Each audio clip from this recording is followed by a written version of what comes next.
Today in our market update, we're discussing inflation, Fed rate hikes, and Bitcoin prices. Inflation came in largely in line with expectations in both the US and Europe, continuing their downward trend while also highlighting that it remains stubbornly high.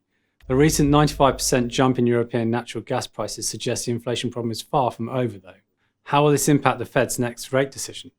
As for now, the Fed Chair Jerome Powell stated, "Not a single person on the committee wrote down a rate cut this year, nor do I think it is at all likely." When the Fed sits down in July, the inflation data will likely show headline CPI dropping to 3.1% in June from 4.9% in April. That's going to make it hard for the Fed to explain to the public why they want to hike again. Markets will challenge the Fed to walk the talk as well. It feels like the Fed is currently employing an extend and pretend strategy. It doesn't really have many options to hike, but it will try and talk up the prospect of further rate hikes. The futures market isn't buying it though. Looking at Bitcoin, aside from the recent regulatory challenges, the recent Bitcoin price declines are likely due to the continued hawkish rhetoric from the Fed. This rhetoric should have led to a rapid increase in the US dollar, but Janet Yellen's comments that there should be an expectation of a slow decline in the US dollar as a reserve currency hasn't filled investors with confidence.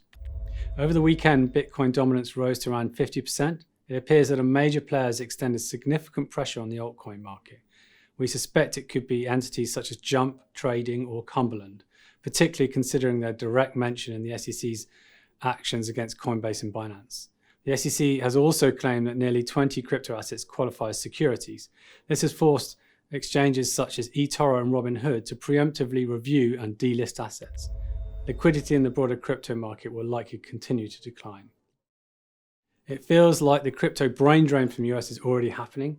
Bitcoin and Ethereum spot volumes highlight the US market share has dropped from 85% at the start of the year to 67% today. We are now witnessing a move towards Asia and Europe. Andreessen Horowitz recently opened its first international office in the UK, while the Bank of China issued the first tokenized security on Ethereum in Hong Kong. Additionally, the Hong Kong government has been pressuring HSBC and Standard Chartered to onboard more crypto clients, and there have been rumors of Coinbase exploring relocation options. Follow CoinShares for more weekly insights.